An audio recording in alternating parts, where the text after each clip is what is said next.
Welcome to LOA Today. Walt Thiessen and Anne-Marie McEwen here. Today is Sunday, January the 13th, 2019. It's 8 p.m. in New York and 5 p.m. in Los Angeles. It's after midnight, 1 a.m. in London. And Sydney, Australia, you're looking at 12 noon. Wherever you are in the world, thank you for joining us for yet another edition of LOA Today, your daily dose of happy. And we are pleased and proud to be once again live streaming both on Facebook's LOA Today page and to the Law of Attraction Change My Life group. And so if you're listening to the live stream, welcome. It's another Q&A, so if you have questions that you would like us to address, we love answering questions. So feel free to punch them right in there, and we will do our best to give you the best answers you can find anywhere. Because that's what we do. Besides, it's a lot of fun, too. Yes. So we had a bit of fun of our own here in Connecticut this past Thursday. You managed to pull off a surprise party for your husband, Mike, and I have to give you credit for doing that because those aren't easy to do, Anne-Marie. No, they weren't. No, they weren't. It was tricky, especially when you're planning a party with a 5-year-old who you babysit for every day. Right. Mm-hmm. So we were together a lot. And fortunately, she tells a lot of stories. So I was able to deflect some of the times when she was actually talking about the party, and I was able to make it sound like something else, so he didn't have a clue.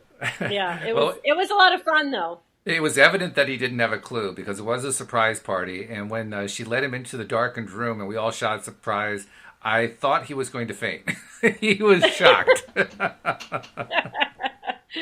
Yeah, it was pretty something. Well, he thought she was hiding on him, so he wanted to scare her, and he pulled the curtains aside like, boo, like I found you. And then it was a total shock to him. He was like, no. So he wanted to run away, I think. And I got to tell you, too, I mean, you get enough people into that room, that was loud. When everybody shot surprise, that was loud. I mean, I'm surprised you didn't have EMS people standing by just in case of a heart attack, because it was just loud.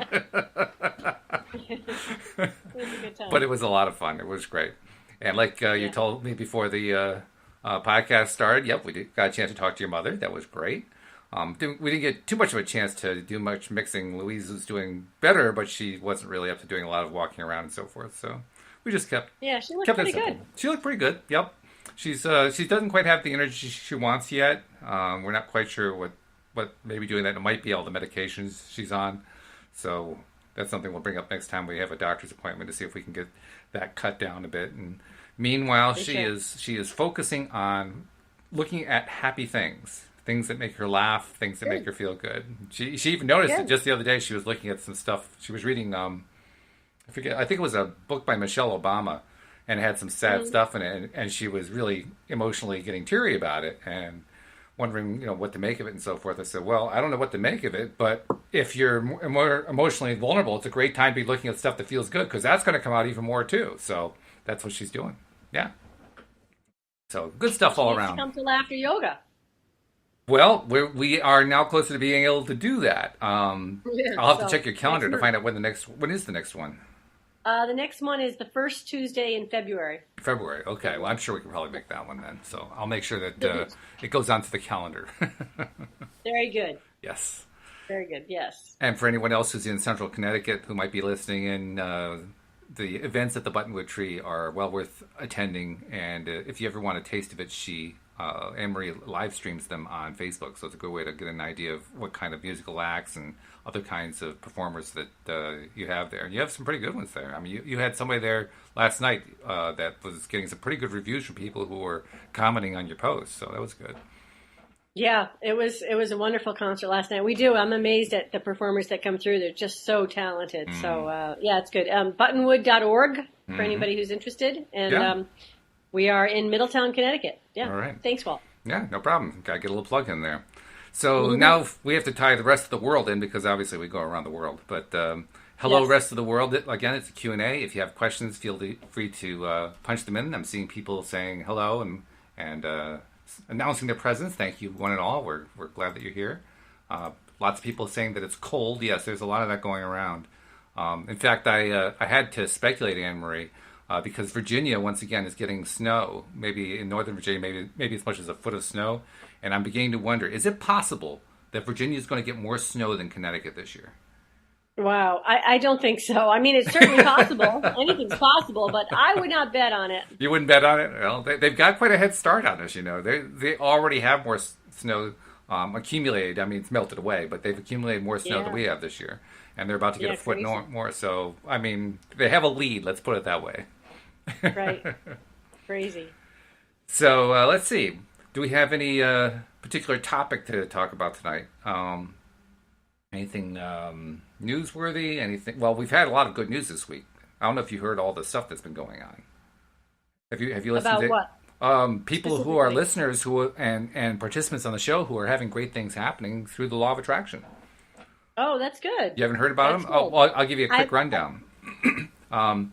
First and foremost, Dee Dee, who is one of our regular listeners, about a week and a half ago, Nasha let us know that she was in the hospital and was facing emergency surgery.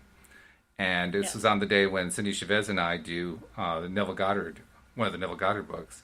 And so Nasha asked us for help to help Dee Dee avoid the surgery. So we did this holding her in high esteem and imagining her healthy and participating in the commenting like she often does and so forth.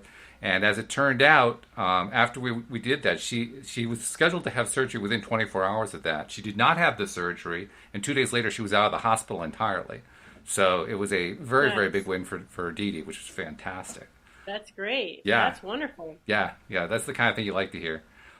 Carlos, sadly, is no longer a co-host because happily his career is taking off like gangbusters. He's been getting all these call-ins for doing commercials, and they all happened to coincide with days when we're having him on the podcast. So he keeps having to call and say, "I can't do this. I can't do it. I can't do it." But the good news is, I mean, it's been feeding him his career, which is exactly what he's been trying to attract. And so that's great. That's wonderful. Great. Yeah. And he also texted me something that I've mentioned before to our listeners, so some will recognize it. But he texted me a message that said, "This stuff really works." Yeah, it does. It does. Which was really great.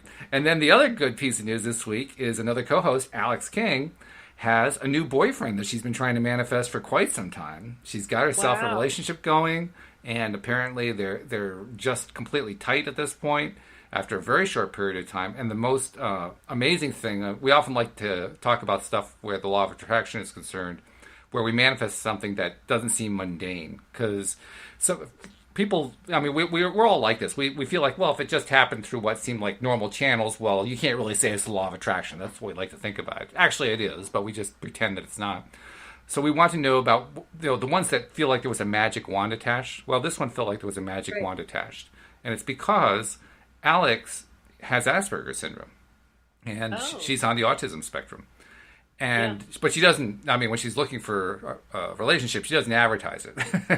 For understandable reasons, Well, anyway, she hooked up with this guy who apparently is I guess an ex-Marine and a fireman. And they're doing well, and they get along really well. And they found out, after they'd been talking for a while, that they both have Asperger's. Now, what are the odds of that? Wow. I mean, talk about... Now, that's a magic wand moment. That's where you can tell... This was law of attraction just making things work exactly perfectly. Because I can't imagine that Alex was actually looking for somebody who had Asperger's. I mean, I hadn't asked her that question, but that's not the kind of thing you really look for, right? So...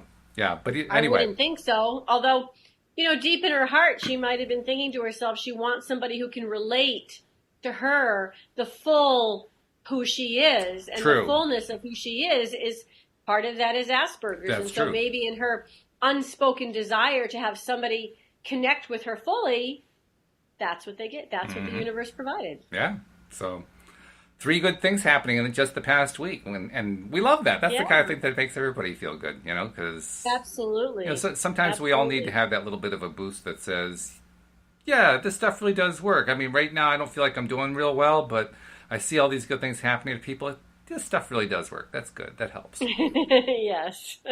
Good. Well, I'm glad to hear those things. And this morning, Mike and I started our day listening to the meditation that you did. With Linda? I think it was Friday. Linda Armstrong, right. On Friday afternoon, I think, or Friday. I don't know if it was Friday morning or Friday afternoon, but I remember you saying it was Friday. So. Yep. Yeah, it was that Friday afternoon, and had a good attendance. We've had good response on it. People really, really enjoyed it. And in It was fact, nice. yeah, and it was a different concept. I mean, it kind of makes sense, but I never really thought about doing a meditation to connect to a future self. You've heard about people doing like past life regressions and all this other kind of stuff, but connecting to a future self, that was new. I had never heard of connecting to a future self before. Yeah, yeah, that was really interesting. And my connected to somebody who was much younger, and like close in age to himself. I connected to a very old myself. Oh, Like really? I was probably 85 or 90. Yeah. What was it So like? I hope I live that long, but um, it was good. Basically my older self was telling me at this point in time to be more confident and be more sort of aggressive and strong. Not necessarily aggressive, but strong in my convictions and be true to who I am and be confident. Mm-hmm. Okay. Okay. So Well, there you go. it's fascinating to me because I mean I told you on the podcast what was happening to me. I didn't have any specific connection with a future self, at least not Yeah, consciously. What I did yeah, have was a lot of feeling of energy and kind of losing track of my consciousness at one point. So my subconscious picked up whatever went on. I have no idea what went on for about a large chunk of it, which was kind of weird. yeah, and that's okay. That's okay. Like she said, that's okay. Hmm. Your subconscious connects, and your conscious mind doesn't need to. It's probably a better thing if it doesn't. Perhaps that may be true. That may be true. Although I'm curious, part of me wants to have a little conversation, saying, so subconscious mind. So come on, share the goods. What happened? Oh well, I guess I'll find out in due course, whatever it is. But let's see, what else is happening? Well, we try to stay away from news, but what else is good lately? Well, the party was good. I mean, that was a nice. One of the things that David Bartke and I used to talk about before you took over his spot was Yeah. the idea of, for him, it was food, vibration raising food, he would call it. But Oh, okay. but it can also be an activity, and that party was definitely a vibration raising activity because I mean, literally, Oh, especially after everybody said surprise, and Mike scraped himself up off the ground, and everybody was smiling and saying hello, and everybody was feeling good. They were feeling very good. You could feel the energy in the room. It was very, very high. So yeah. those are always good because even if you're not in a great place, the energy picks you up when you have that many people around who are feeling good. Right. You know. Right. And that's why I encourage people who are alone to come to the Buttonwood Tree, because a lot of times people who are alone, they don't feel comfortable going out. And the Buttonwood Tree is a great place to go out when you're alone because, first of all, there are a lot of people who do go out alone there. Hmm. And second of all, the energy in the whole space is one that's very positive and very sort of warm and inviting and comforting. So that's the overall atmosphere of it. So you feel nurtured almost just by walking in the door. And then because there are so many singles, it's just the norm sort of. I don't want to say the norm, but it's very much, it happens a lot that people are single when they come there. So, Hmm. and of course we've had like 14 marriages come out of there. So you never Have you know. I really? don't want to say Wow. it's a singles pickup joint, but those things happen. And actually, yours is one of them, isn't it? Now that I think about it. That's right. That's right. But I'm taking guys. Sorry. Yeah, right. Oh, We that's did funny the though. picking up, so we're Yeah. good there. But a lot of people do, and it's a great place to go on first dates too, Hmm.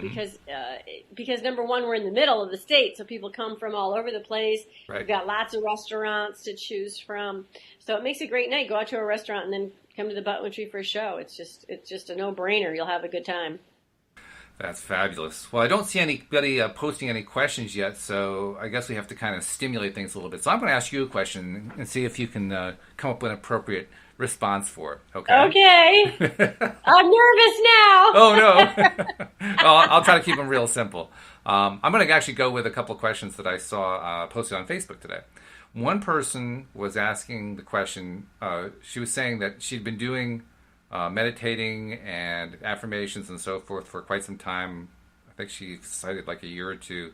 and things have been going great, and then she stopped, and things weren't going so great, and now she was having trouble getting started again. What do you tell somebody who's having trouble getting started again? So when you say getting started and stopped and everything, is that her focus on? No, the practice. She had been in the habit of daily meditating and meditating and doing the affirmations daily. She had her processes that she was doing every day, and then she stopped. She stopped doing the practices every day, so she fell out of the habit, and now she was finding herself in the place of, oh God, I got to get the habit going again. Yeah, that's hard. That's really hard. Speaking from one who is not very good at keeping habits going, and it's tough. I guess for me, the biggest thing is to remind myself how good it feels when you're doing the habit that you want to be doing. So you remind yourself about that, and then you find some things that you are doing well that you can congratulate yourself about, to nurture yourself and encourage yourself to do the right thing again. And then maybe the whole habit of what she was doing, maybe the whole routine of what she was doing was too long. And that's maybe why she got out of it, because it was taking too much time, possibly. I have no idea, of course. But it's hard to tell, yeah. Speaking from my own experience of what I try to do, maybe just going back and doing a smaller portion of what she was doing before. Saying, well, I'm not going to do all that, but I'm going to start with just doing 1 or 2 exercises instead of 5 exercises. Something like that. So starting off small. And That's a just good idea. Trying to realize that it's so important to keep doing it and nurture yourself and encourage yourself along the way, and just pick a couple things. That's what I would say. I don't know. What would you say to her?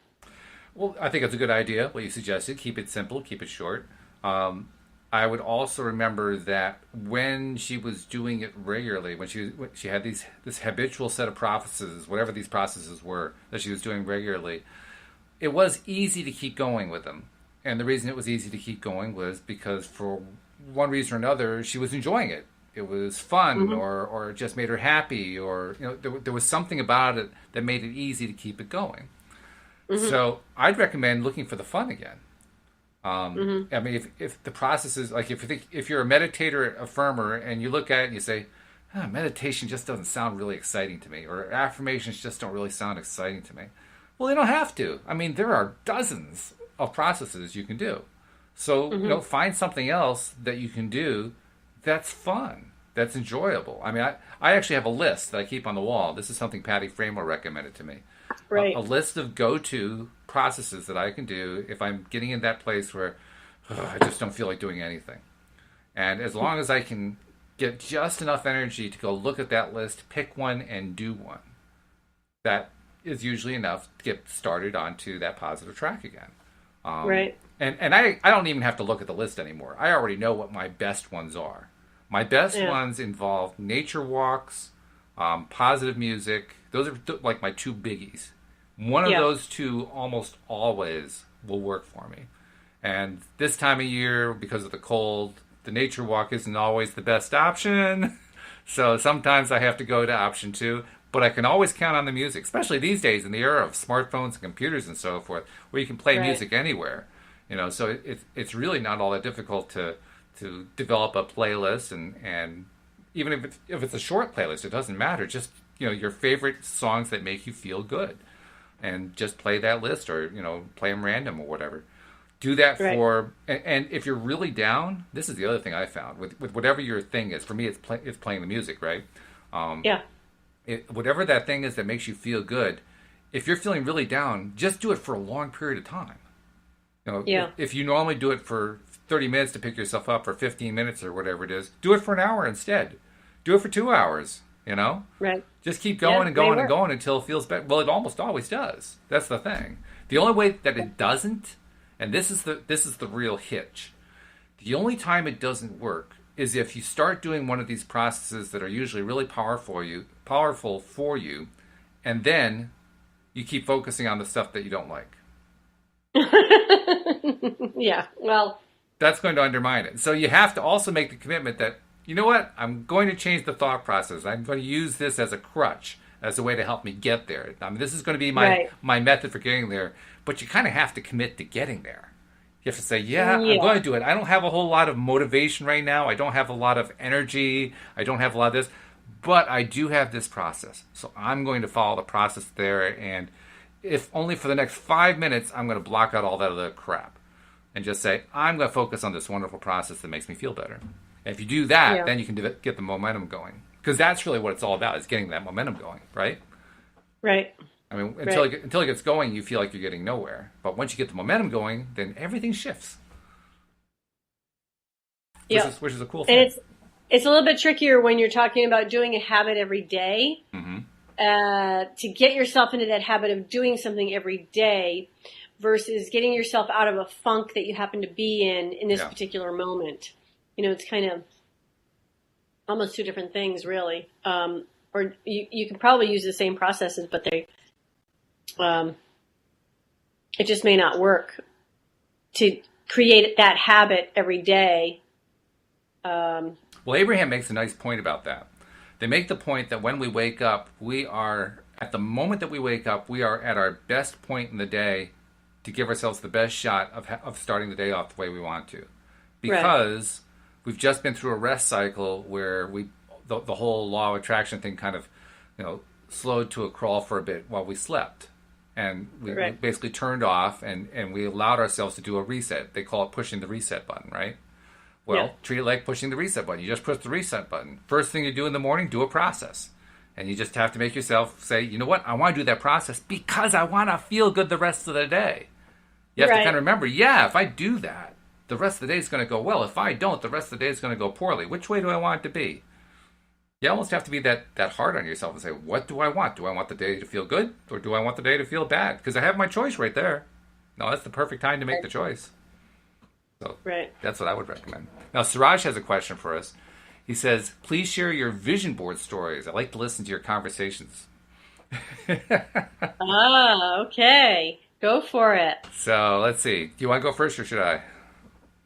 I think you should. Oh, okay. You should. Yeah. Well, because, All right. Well, first thing I need to tell you, Suraj, is that I have never been successful with vision boards per se. And the reason I associate with that is I'm one of those people who has a hard time creating images in my mind and making them stick. Linda Armstrong demonstrated on Friday that I can get an image in my mind. It lasts about a half second, and then it's gone. But I can get it for like a half second sometimes if I'm really, really stimulated in the right direction. But most of the time I have trouble with that. And you would think that a vision board would help with that because I've got the images right there. But I've never found that it actually works. So I've done something different instead. I have created what I call a vision video. Because for me, I like watching the video, the motion, and putting music to it and turning it into an event to be experienced rather than a static thing on a board.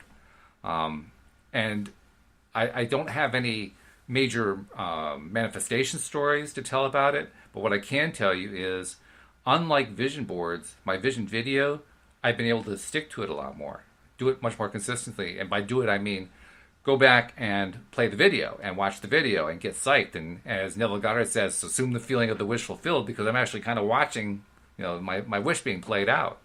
And what do I put into my vision video? I put in like a dream home for Louise and I. What do we want our dream home to look like? Well, I found some really great video footage that a housing contractor had put together to show his model home. And much of it was stuff that Louise and I want in our home. So I said, oh, cool, there I go. Now I have a start, right? Wow, that's great. And then I also found some video of the ocean in Hawaii. Shoreline shots and so forth, and volcanoes and things like that. So adding that in too. And even if you don't want to buy video creation software, I actually did buy a relatively inexpensive package. But even if you want to do it for free, there is software out there. It takes a little bit of learning to do it. But if you're like me and the video board thing just doesn't work, this is a great alternative. You just go get the software and you can actually piece together from all these videos. You can put them all together in a row so you can watch them all in a row. Kind of like what you get when you You know how you play something on YouTube, and when one video is done, it'll go to another one, Yeah. and so on and so forth. Well, this is the same Yeah. thing, except I'm determining what's on my playlist, so I get to see Right. all my Vision videos in a row. And Yeah. then I That's right now it's cool. about 12 minutes long, and eventually I hope to make it like 20 or 30 minutes long once I add in all the stuff that I want. Wow. Yeah. Wow. I've never heard of software like that. That's pretty interesting. Oh yeah, there's quite a bit of software. What's I don't like I said I don't use the free one, but let me see if I can find what it's called. I know it's here. Audacity, that's what it's called. Audacity. AUDACITY. It's freeware, and you can just install it and use it. And there is a learning curve. It's not the simplest thing in the world because you're talking about video, but if it's something you really want to go for, go for it. Why not? Especially Nice. if you got the issue I have of vision boards just not really working for me. So I can't give you a direct vision board story, Siraj, but I can tell you what my workaround is, and that's what my workaround is. So, do you do vision Cool. boards at all, Anne Marie?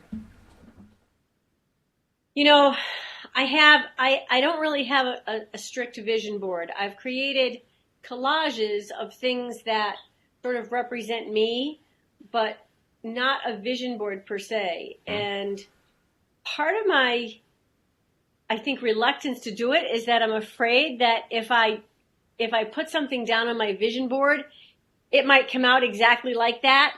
And what if that's not exactly what I want? Oh, I see. You know what I mean? Like, I know that's silly, but so part of me wants to create a vision board and put some things up there. And then part of me is like reluctant to restrict myself to whatever it is I actually cut out of a newspaper or something, so. It's a funny thing So what you I don't mentioned. know. No, what you said actually, I think is probably a very common thing. We have this kind of preconceived belief that you only get one shot at it. When in fact, a good vision board is interactive. You're constantly swapping things out or adding stuff to it. So even if you happen to manifest that dream home that's on there and you find it's not really the one you want, guess what? You can do it again. You don't have to keep that dream home forever. You can actually trade in for another one. Well, you're right there. Yes, you're right.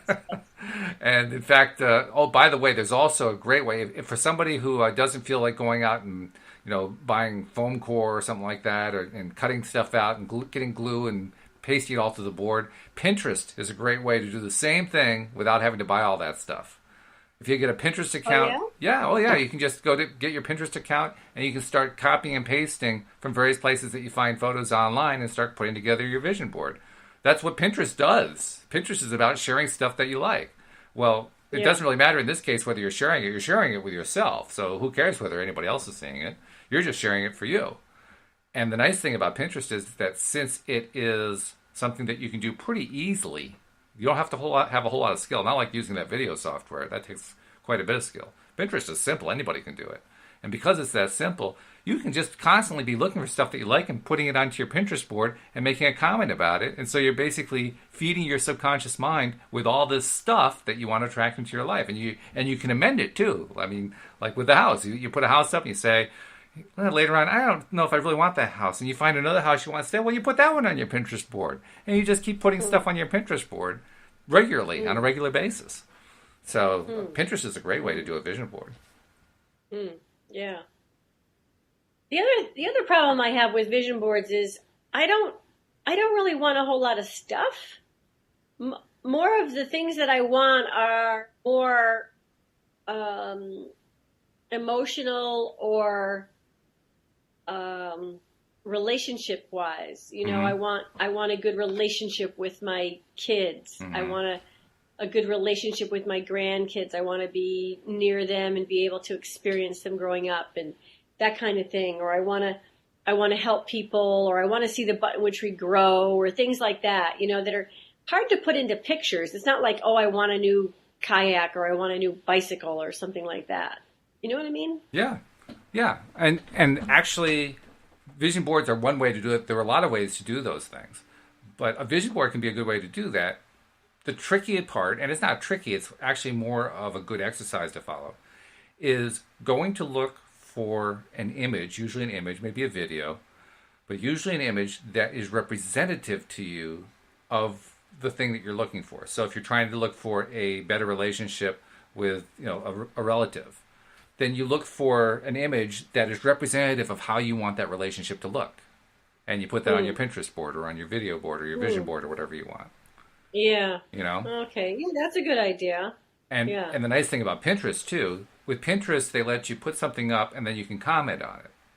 So you can find this item. Let's say it's a picture. I don't know what specifically you want to improve your relationship, but let's say it's somebody who you fight with all the time. Okay, so you you find a picture of two people who are very relaxed and friendly and having a warm conversation. And if it's if the relative is a female, then you have two females perhaps, and you put them up on the board and you say something underneath like, "This is me and so having a great time and no longer butting heads," or something along that line. So you turn it into something that is your own thing. Right. Interesting. I'll have to check into that. I opened a Pinterest account, but I haven't really done anything with it. So. Yeah, a lot of people do that. This is a common thing. Yeah, I created one. I just don't do anything with it. Yeah, the other thing is I don't really have a whole lot of time to do that. So, well, such as the life of an executive director of a nonprofit. This is true. This is true. So in your case, it may not be a vision board that's the appropriate thing to do. You may need to do a simpler, shorter process than that you can devote a little time to instead of a lot of time to every day. Yeah, I just sort of imagine myself in the future doing the things I want to do and being where I want to be and enjoying the now. I spend a lot more time just focused on now, I think. So. That's a good thing. That's a very good thing. Let's see. Now, we did have one other thing. Sarita had mentioned that she is trying to sell her farm. She's working on manifesting the perfect buyer. Now, she didn't ask this as a question, but she kind of shared it toward the beginning of the podcast that that's something that she's doing. So I'm going to suggest that we do something as a group here. I'm going to suggest that where is the farm?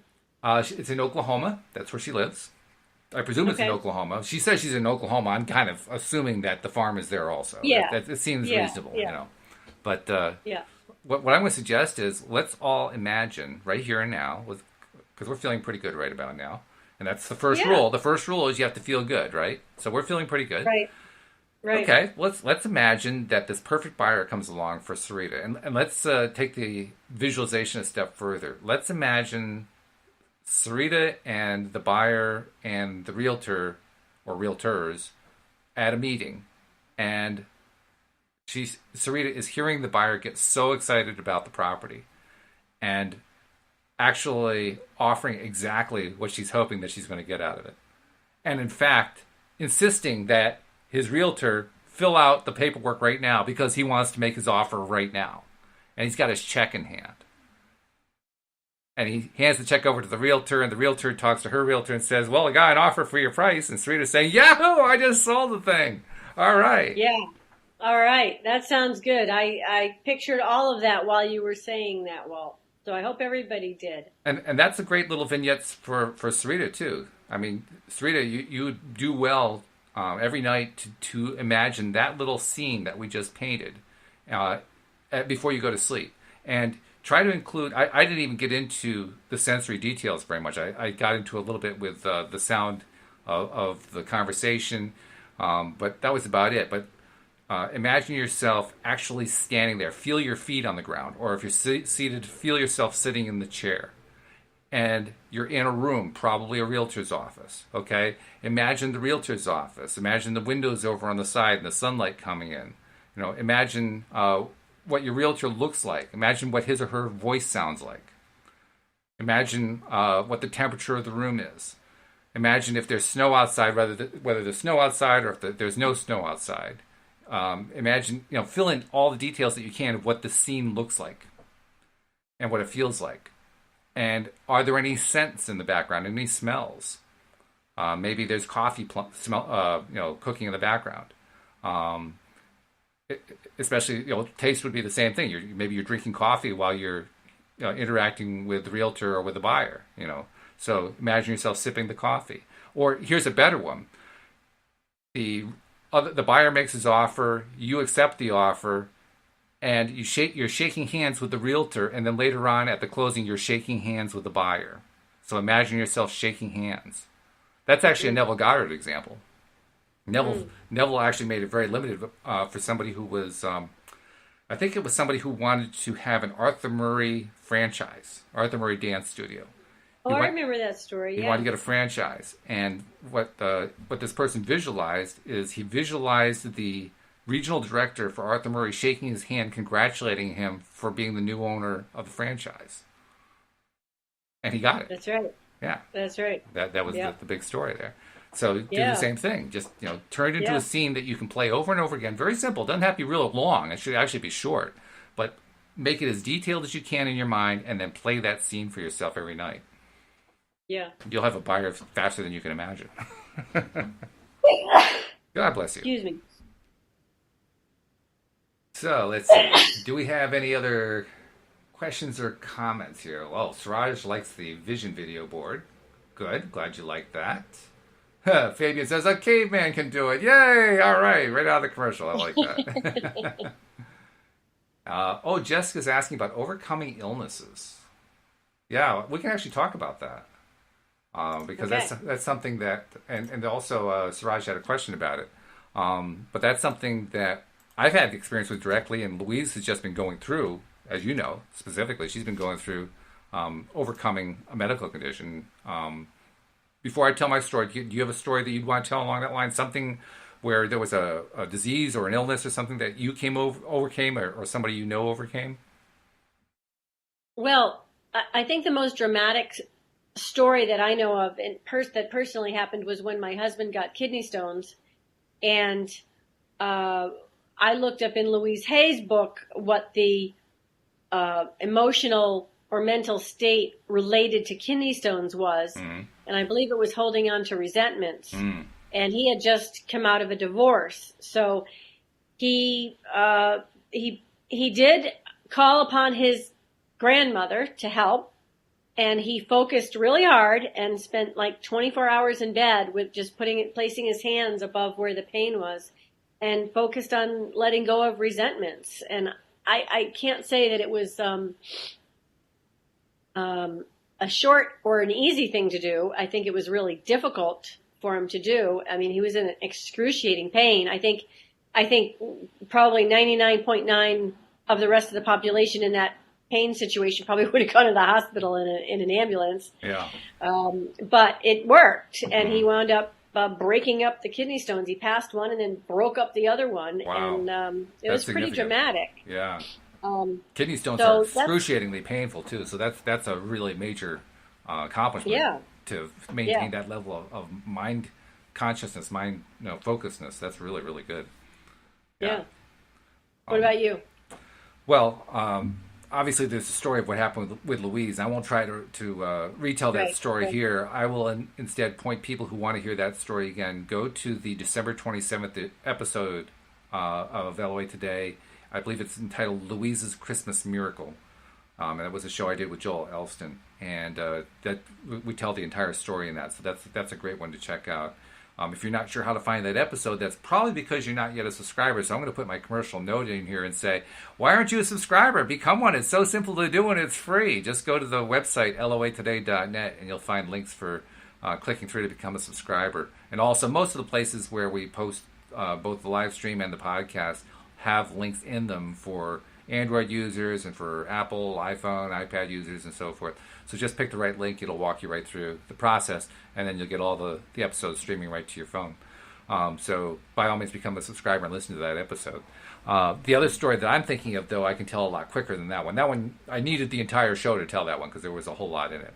But the other story I can tell is actually one that I told this past summer because it happened actually in the spring, late spring it happened. It dated back to last winter when I injured ligaments in both knees to the point where it wasn't getting better. At first I tried to exercise my way out of it. That didn't work. That actually made things worse. And then I just tried to rest my way out of it, and that didn't do anything either. And I'm looking up online and saying, well, it takes 6 to 12 months to heal a ligament issue. And I'm saying, no, this is not good. I'm not going to accept this. And by that point, I was in excruciating pain. This was in May of this past year. I was practically in bed. I could hardly move when I walked around. I mean, it was just painful to watch me. I couldn't get down on the ground. I couldn't get back up. I mean, I was just in really severe pain. Wow. And then one day I said to myself, Walt, you do a show on the law of attraction. What the hell are you doing with all this physical stuff? Use what you know to attract healing. And so I said, oh, yeah, duh, okay. And so kind of like what Mike went through, not nearly the level of pain Mike had, but I had plenty of pain to deal with. I literally was taking my mind off of that pain and putting it where I wanted it to be instead. Now, I was unfortunate in the sense that my left knee was in excruciating pain that particular day. I was very fortunate in that if I was lying down, my right knee was experiencing no pain. So I used my little trick where I take advantage of the fact that we're bilateral. And I kept focusing on my right knee and saying, my left knee feels just like this. My right knee feels great right now. And that's the way my left knee feels. And it was quite a battle, actually, because that pain just draws your attention.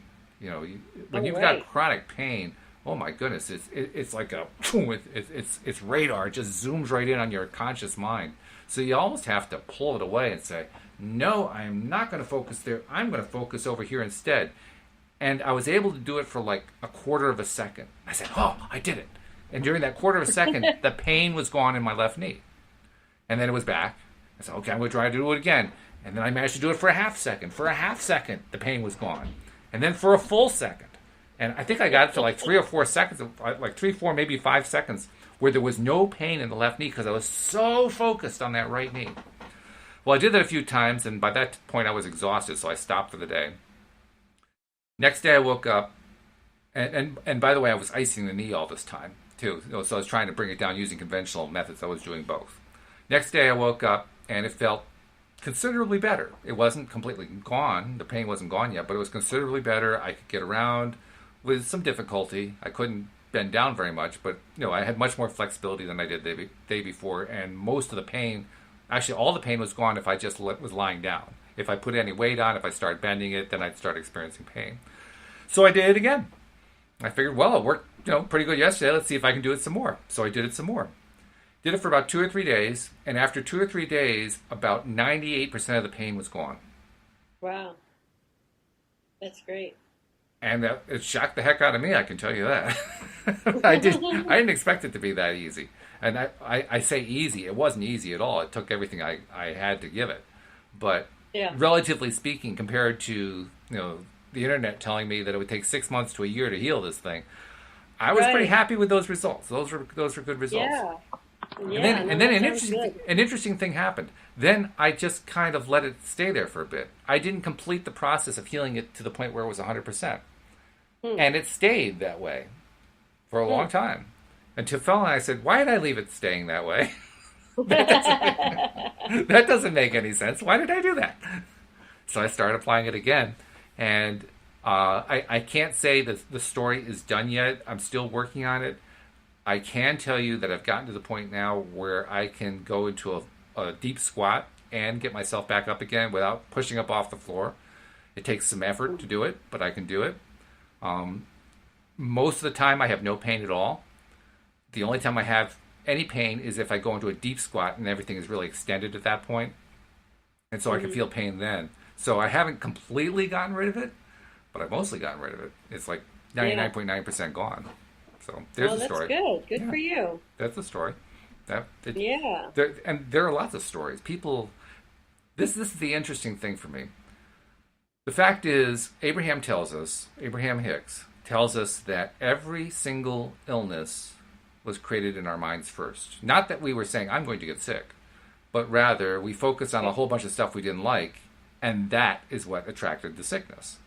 Right. You do that long enough, and we have plenty of opportunity to do that. We have stresses in our lives, we have ongoing problems, and so forth.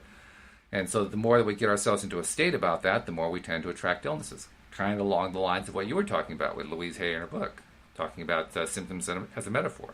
Well, it's not just a metaphor, it's also, we attract these things. Similarly, we can not only heal ourselves using that same mechanism, the mind, but we can also avoid getting sick. Yeah. And I say that with full knowledge that I can't remember the last time I was sick. Well, that's good. Yeah, it's been a while for me. I used to get sick every winter, but I don't anymore. Yeah, I stay healthy now. And by the way, that's the So way I think about it. I think about it not as not getting sick. I think about it as I stay healthy. I I stay think healthy, right? I think it's actually Right. better to do that. When you talk about getting sick, you're actually going to include, increase the possibility you're going to get sick. Hmm. But if you stay healthy, I mean, that's a different mindset. So, Right, yeah. right. And I think I stay pretty healthy, all things considered. I mean, I do take good vitamins and uh, uh, pretty much just good vitamins and a few things that I do for prophylactic kind of stuff, just to stay healthier. But knock on wood, I'm a pretty healthy person, so That's I'm good. I'm grateful for that. Siraj wanted to point out that when it comes to attracting any kind of abundance, hypnotherapy can work, and that's true. I know hypnotherapists who focus strictly on helping people using hypnotherapy and the law of attraction, and they've had tremendous success. So you're right about that, Yeah, Siraj. Thanks for pointing that out. That's really good. yeah. And Fabian shared a little bit of the story. Fabian said, I overcame alopecia, now, which I don't actually know what that is. To show my gratitude, I am. Let's see. Hold on a second. I just screwed up my thing here. I'm going to grow my hair and donate it. Wow. Wow. Wow. Okay, now My I son did that once. donated hair? Yeah. Really? Yeah, Okay. you grow it to a certain length and you put it in a ponytail and you cut it off I think it has to be at least 12 inches. Oh, well, okay. No wonder. Alopecia is a bald spot. It's hair loss. So I Mm. can understand why donating hair would be a nice way of saying thank you. Yeah, that's good. Yeah. Yeah. All right, very good. Well, very good, Fabian. Congratulations on that. That's something to write up because a lot of people would like to overcome that particular difficulty, and you did it. So, wow, well done to you. Really good. In fact, if you feel like it, tell us the story in the chat. We'll pick it up, or even better, if you want to come on to the Blue Jeans platform and tell us about it, we'd love that. But Sure. any details you Yeah. want to share, that'd be great. So let's see. I don't really see any other questions or anything. Pretty much the same. Lots of comments, but nothing about questions. So let me see if I can stump you with another one. Okay. Okay. Let's see. I'm going to try to go again to something that I saw today online. Well, I'm just going to go to a very simple one. You see this one fairly often. Somebody will post, I'm just feeling really, really depressed. Send me good vibes. And my question to you is, do you think that alone will work? And if so, why? And if not, what do you think will work? So, with just one person sending one person energy, vibrations to get out of that depression, I think it certainly could help, but I don't think it would be enough to bring them out of a depression. Now, if it were a whole city of people, then I think that they might really feel that positive energy and maybe that would be enough. But Mm-hmm. I think that you need a lot more accumulated energy to beat somebody's depression. Mm-hmm. So what I would suggest is that, maybe you can tell them that you and some others and reach out to your own friends to say, hey, let's help. And then encourage them, nurture them, and talk to them as much as possible about things that they might use, things that they might know themselves, some of their own techniques to get out of depression. I think part of being depressed, I think, is that we want to recede into our own selves, and we don't really want to talk to anybody else. Mm.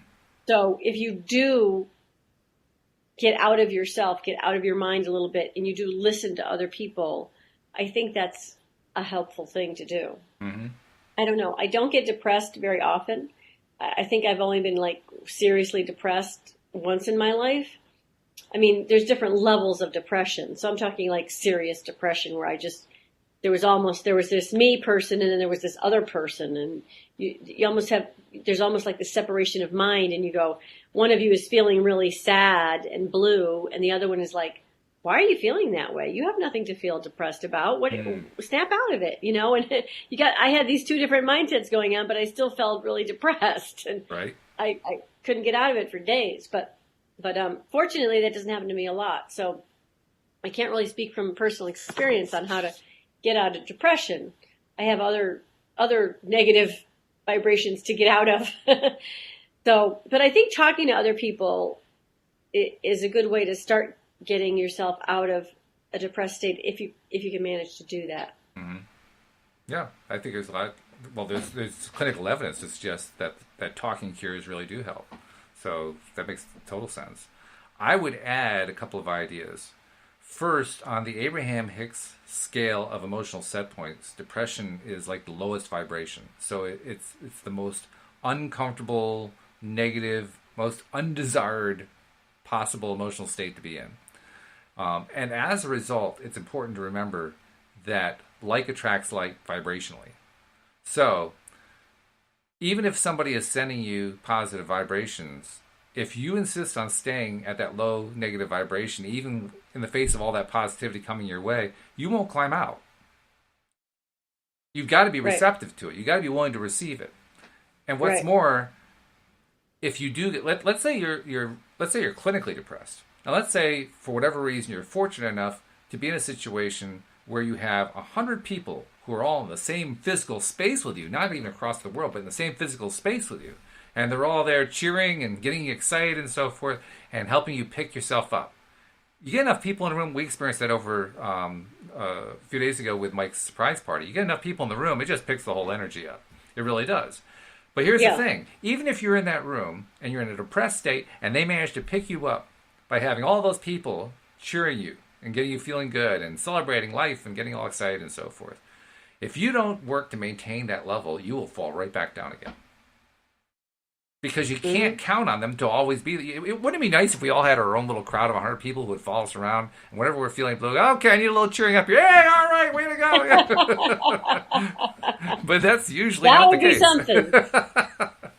That's usually not the opportunity we have. So, if you do happen to get in a situation where people are giving you a lot of energy, first of all, take advantage of it and actually climb up. Climb up to the higher points on the scale. And do it the way Abraham talks about. Abraham says, don't go from depressed to happy. That's too big of a jump. Go for, anger. Anger is higher up than depression or fear or overwhelmment or hopelessness. Go for something that's higher on the scale, and then go for something in a more positive vein and work your way up that way. But do something to get yourself up there. If you constantly are looking to other people to pick you up, it will never work. Because even if you get a short-term boost, you'll fall right back down again. Ultimately, you can't get out of depression until you change your own vibration. So it has to start with you. Yes, it's great if other people are willing to send positive vibes your way, but it's got to start with you. Otherwise, you're not going to get the benefit out of it that you're looking for. So start with you. And by the way, when you start with you, guess what other people do? They tend to send you positive vibrations. Yeah. No, it's true. It's true. Yeah. So that would be my suggestion on that one. But you see that a lot. You see people talking about, I'm feeling so terrible today. Send me vibes, which basically means cheer me up. Well, okay. Just make sure you cheer yourself up at the same time. Otherwise, you're wasting the opportunity you've created. Right. Yeah. Right. Let's see. Do we have any other questions? Well, Suraj says he agrees. He agrees with me. That's good. I agree with you too. And let's see. Have you thought of anything that you could bring up as a question? Something that could challenge us a little bit? Something that maybe something you run into, or you've seen a lot of? I haven't thought of anything. No, I haven't thought of anything. Question. You're doing a pretty good job of the questioning. All right. Let me see if I can come up with one more then, because we do have a few minutes left to do one more question, I think. All right. So, all right. What's a good one? Okay, well, we touched on health. and we've touched on relationships. Let's talk about money. Let's talk about attracting money, and or wealth or career or something along that line. All right. How about somebody who's trying to get a new job? And maybe it's somebody who's been having a lot of tough experience. Oh, there's another winning story we had. I forgot about this one. This was a big one. Paula, one of our listeners, had contacted Joel and I about, I want to say like 3 or 4 weeks ago. I don't remember exactly how long ago it was. But she had a whole long story, and I won't relate the whole story. A lot of it she told us offline anyway. But it was a whole long story about a husband who is kind of a depressed kind of person anyway, and kind of a negative person and so forth. And he just lost his job again, and other things are going wrong. The relationship was really, really in pains and really in tatters and so forth. And she was looking for some advice, and we gave her a lot of advice, both LOA and some practical real world advice to help deal with it. Well, just this past week, we heard from her, and she said that she had decided to do some scripting on her own to try to help boost her husband, who I guess was going on job interviews again, and that alone was a pretty big step for him. And she was scripting really hard the idea that he was going to get the job and it was going to be smooth sailing, and she was so excited about that. And then he went for this one particular job interview, and he got the job. He got the job. And then she found out, to her amazement, and this was a key portion of what she brought up earlier, to her amazement, her husband had been scripting the same thing. And I say to her amazement because he'd been a big skeptic about the law of attraction. He really didn't believe any of it was going to work. But he did it anyway. He tried it anyway. And the combination of their efforts, he ended up getting the job, which is pretty good. Yeah. Wow. And they both scripted the same thing. Like they both envisioned the same thing unbeknownst to each other. Without the other one knowing about it. Right. Wow. Exactly. That's crazy. Yeah. And that's something. So that's got to be reassuring for anybody who is feeling unemployable for whatever reason. Yeah. Well, I have a friend who's I just was talking about that in the car on the way over here, and I was telling her to envision herself in her new job. Good. And she was like, "Well, I just need to get a paycheck, And I was like, "Well, yeah, but you want to get a paycheck doing something that you want to do, So just spend a little bit of time. It doesn't take a long time. Just spend a little bit of time, even if it's just a minute, 3 or 4 times a day." Right. And maybe it would be a good idea, like you were just suggesting, maybe it would be a good idea to share your vision with somebody else so you can have 2 or more minds working on it. That may be absolutely. Yeah. The more minds you have going at it positively, the better. And it's even especially true for somebody who is habitually negative, because he, in that story, was habitually a negative person. And yet he managed for a brief period of time to get himself to believe something positive about getting a job. And it worked. So even if you're in a bad place, you just make a small move, a small improvement, and it reaps rewards for you, which is really cool. Yeah. Yeah. So it's worth. There you go. It's worth remembering that it works there as well. One final point that people were posting on today. I just saw this post. People wondering, well, how do I know? Does the law of attraction really work all the time? And the answer is, yeah, it does. And that it's probably the hardest part for somebody who's first learning law of attraction to understand that everything that's in our lives we attract. And you can just look around the room where you are right now, and everything in that room you attracted. And that's a hard concept, because it seems like, well, heck, I know I went out and bought half this stuff. I had to go to a job, or I had to do something to earn the money or whatever. And what do you mean I attracted it? And yet we did. We attracted all of it. Even working a job is part of attraction. The law of attraction uses the path of least resistance to deliver stuff to us. Sometimes very often that path of least resistance is the paycheck, but it's still attracted. And that's a hard concept. That's a hard concept to come to grips with, because it should seem like law of attraction should just be about the magic, right? The magic wand. Whatever the really cool manifestations are. That's law of attraction, right? No, actually all of it is. Yeah. But on the other hand, once we realize that is the case, that the law of attraction is everything that goes on in our life, it touches every aspect of it, I think in the long run, it makes it easier to understand the whole process. Because I now, think so too. now we're not looking for magic wands. Now we're just looking to see what's going to happen next, which is a better, healthier place to be, I think. So, with that thought in mind, we kind of run out of time, but this has been good. And I look forward to doing it again with you next week. Let's see if we can come up with a list of more questions in case our audience is kind of quiet in the questions. That way we can ask each other. Sound good? All right. I'll think about some questions during the week, Will, to ask you. Okay. Sounds good. In the meantime, we'll invite you all to join us next time here on LOA Today. Goodbye, everybody. Thanks. Bye, Will. Bye, everybody.